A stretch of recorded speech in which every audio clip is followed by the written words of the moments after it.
bye week at this point of the season when you've got a lot of games under your belt, what does that allow you to do? Are you able to self-scout maybe a little bit more, just kind of outline how the bye week benefited you at this point in time? Yeah, for sure. Got a chance to take a look at what we put on tape so far the rest of the season. Of course, our opponents are doing that, so just going back and just seeing what's been working and the things that we need to continue to get better at. Obviously, it's good to have the time to be able to do that. But we had some good bye week practices, and we're just really trying to get back to the basics, really clean up some things, kind of take a look at our standards and just how we operate, which we did a really good job of that leading into the West Virginia game. So a lot of carryover into the bye week. Coach, you look at the quarterback situation. You've had so much guys in and out, guys being banged up and hurt. How much is it nice to have a little consistency with Taven being back again after West Virginia, able to be able to go into this game and maybe get some other guys healthy where you can kind of get that room maybe stabilized a little bit? Yeah, Tay is a great example of a handful of other guys as well that we're getting back and getting healthier. And a lot of it isn't guys that have been quote unquote injured. It's guys that have been available but have been dinged up. So you get to this point in the season, it's nice to have the opportunity to get a little bit of wear and tear off their legs, get some time to get recentered mentally, and then for sure it's good to get the continuity going with a quarterback that's playing pretty good football in practice, and then obviously doing it in the game last week against West Virginia.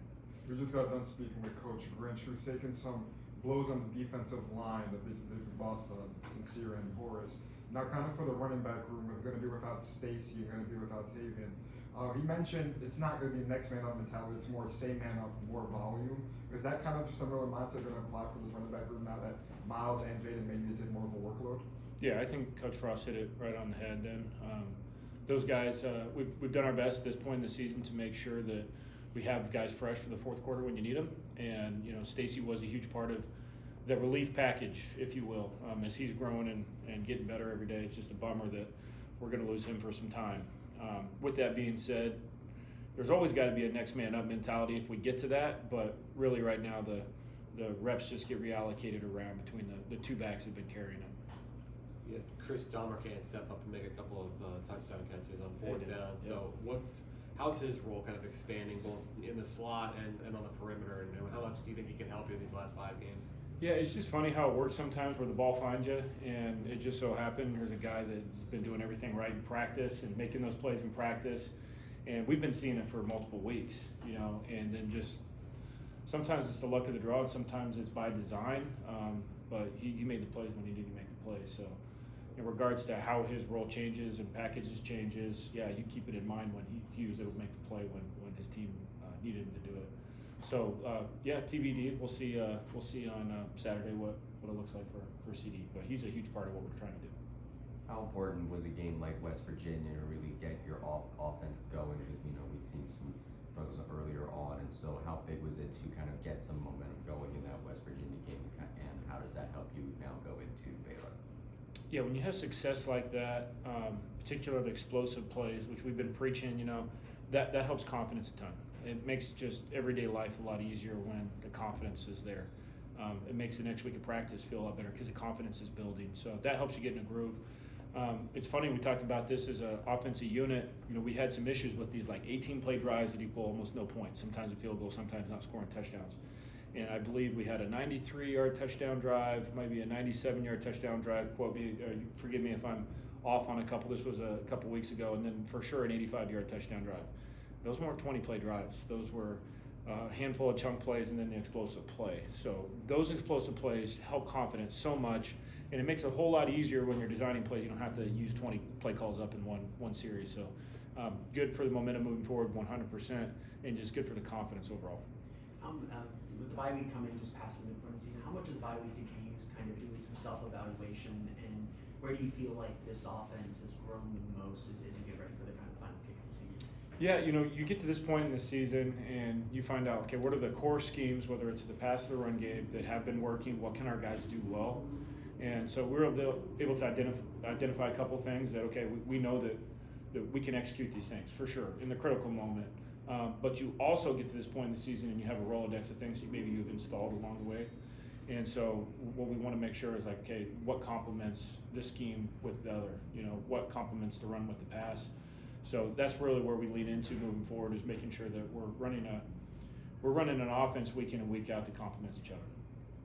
Short yardage was something that you wanted to emphasize going into this bye week. Tell me how you feel about the progress being made in that practice.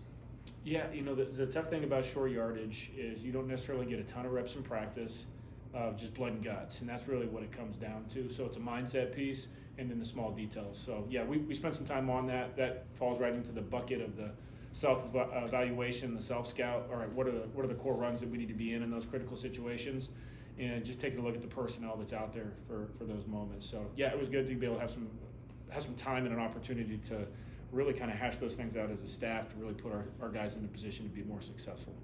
You guys, over the next 5 games, the remaining 5 games, have 3 games against possible top 25 teams. What do you guys need to do to finish strong to make sure there's a possibility maybe to get to be bowl eligible, maybe kind of reach another goal on your list? What do you guys need to do to maybe accomplish that? Well, it starts with being the most excited team to play on Saturday. I think that's a huge piece of what it is this point in the season, because there's a lot of wear and tear. And listen, it's a lot easier coming off the bye week, right? When you got some rest and relaxation, I get that. So we have to understand this is really, it's a 5-week season left over. We got 5 games left that's guaranteed on our schedule, and we'd like to earn another one. But it really starts with being the most excited team to play on Saturdays, and then go figure the way to do that is be the most excited team to play on Tuesday practice, Wednesday practice, and put it all together. So we've really leaned into our process. One, that's really important too, just understanding, okay, we've been doing this for a long time now. What do Tuesdays usually look like? What do Wednesdays look like? All right, so we got firm feet on what we're trying to get done in relationship to the process of teaching it and coaching it and having a routine. But now we just need to be able to go do it and be the most excited team to play. Owen Spell got his most extended time filling in for Paul Rubel at left tackle. How would you evaluate his performance? Yeah, very solid. Proud of him. He's a guy that the next man up mentality. Proud of him, the effort that he puts forth. I mean, dude's a grinder. So really happy that he had some success. Now listen, we're not perfect. There's nobody that's perfect. And opportunity to get to play that many snaps, of course you're going to go back and, okay, here's a lot of things that I can get cleaned up. But just really proud of how he attacks. I mean, he's been doing it since he got here. So yeah, proud of him, and he did a really nice job, and looking forward to him to have continued success. What are you seeing from Baylor's defense on tape, and how do you try to carry over those explosive plays and take advantage of some opportunities they may give you? Yeah, I mean, to be honest with you, Baylor does a really good job of limiting explosive plays. For example, a pretty explosive offense. Cincinnati played them last week, and I think I counted only 3 real explosive plays. What Cincinnati was able to do is be pretty meticulous, not hurt themselves, and put some drives together. So for us, we need to be able to avoid the negatives. And one thing that Baylor does a nice job of is each week there's going to be a specific plan for us. So there's going to be some unscouted looks. So we spend a lot of time talking about, okay, here's what we're expecting, but we need to be able to react to almost everything. Now, at this point in the season, when we got this many games under our belt, we've seen a lot of stuff. And we see a lot of stuff from Coach Grinch and our defense every day in practice. So now we just need to get out there and go execute, no matter what the look is going to be from the defense. But they do a really nice job. They're going to mix up the pictures. They got good players. They're one of the more athletic teams that we've played against. So yeah, we got a challenge. They're a lot better than their statistical data shows. This is an athletic defense, and our guys are not going to be in any way afraid of that. There's going to be no fear of failure, and we're going to go attack. But I think our guys are really leaning into the confidence that they got from having some success. And then the cool thing is when you win before bye week, that almost counts as 2 because it's good vibes for 2 weeks. And you know what happens when you win? I mean, the sky's bluer, food tastes better. All things are a lot nicer and easier. So we need to use that as a positive into momentum to go take care of business on the road. Kind of mentioned using the bye week as to take momentum and take confidence going. And do you think the bye week kind of as like a natural midpoint in the season? Where have you seen this offense grow the most? What are you most pleased with? Like through the bye week or just in general? Just in general throughout the season. What's surprising to me is when you go back and look, and we're constantly hunting for explosive plays. You go back and look, and we've actually been pretty good in that area. Just looking at it from a statistical standpoint, and you got to understand, like, stats are for losers. The only real stat that matters is winning, right? But you can see that. I mean, we've made explosive plays when we needed to, and then the areas that we've fallen short is because of the lack of explosive plays. So we really just have leaned into that as a staff, and really trying to find more creative ways to get the guys that are making those plays to get them the football. And sometimes it's not going to work out that way. You're going to get a different picture from the defense that's going to take something away. But then there's always got to be a progression in the pass game. There's always got to be another answer in the run game, and getting those other guys to step up and see if we can get some other guys to step forward as we move forward through the rest of the season. Coaches talk a lot about it's player-led teams that really can have success on the field. Has you noticed with this group, you've seen that emerge a lot more with the players taking ownership of this team and trying to continue to move forward with it halfway through the season? Yeah, I'm glad that you said that, because going into the West Virginia week, we talked about the standards, and we're talking about standards for everything. Just how we get in and out of the huddle, how do we come off the sideline, how we practice, what's the execution standard, what are the standards like when we're putting the game plan together and we're in meetings.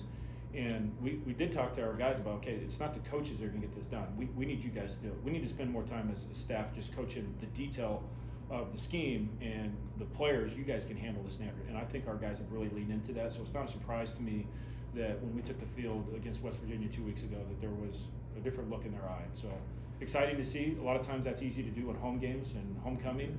We need to get that to apply on the road. And that's what mature teams do. They find ways to win on the road when it's a hostile environment. So that's really where our focus is right now.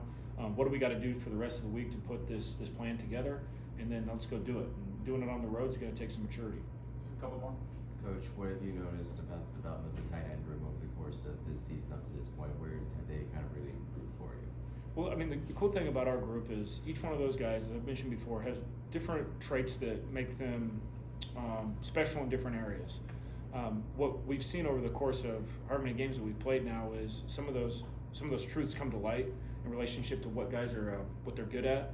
And the other cool thing is we're starting to get these guys to be healthy. We've been banged up at a couple spots here, not necessarily on the injury report, but definitely banged up. And I guess the thing I would say is we're finding out what guys can do and what might be better for a different player.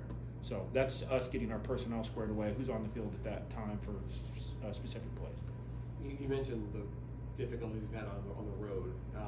Is it anything you try to change in the preparation going into that kind of thing, or is it just maturity, as you mentioned, is it just experience of learning how to do so while it's actually happening? I mean, if you're going to say like what's the most important thing, it's the experience, period. I mean, that right there is so big. We've had a couple road games and they haven't gone the way that we want. I think that the guys understand what the standard is to win on the road. I think that we've been close to hitting that threshold a couple times, but now we just got to go do it. And I think just having a better understanding what that's like. Listen, we're probably not different than most teams, right? We have a lot of new people. Some of them are younger guys with less experience. Some of these guys have experience at other places, for sure. Now we just got to put it all together. In relationship to how we practice and what we do, just raising the standard every day is going to be the things that improve there. Like, yes, the crowd noise, yes, making sure our cadence is tight, and really what that comes down to is just the standard and everything that we do in practice. Talk a little bit about finding explosive plays. Tell me somebody who maybe we haven't seen yet that you think could have a breakout game, maybe not on our radar. Oh, I was just thinking right top of my head. I think about Dylan Wade now that he's healthy. He's a guy that can make the play. He's obviously shown that in practice more than maybe his opportunities have showed up in the game. That's more to do with his availability over the last month or so. So that's one that comes to mind. Obviously, Chris Domercan is a great example of that, stepping forward against West Virginia. So there's another one. A guy that made a big-time play for us on third down, Caleb Rollerson, he showed up in a big way, but it's not a surprise to anybody on the sideline in our staff because he's made that play in practice. There's just a handful of names. There's countless other guys that are doing a good job. It's just there's only so many reps. There's only so many opportunities in a football game, so you got to take advantage of those when they do show up. Appreciate it. Thanks a lot. Thanks, Thanks, guys. Appreciate it. Thank you.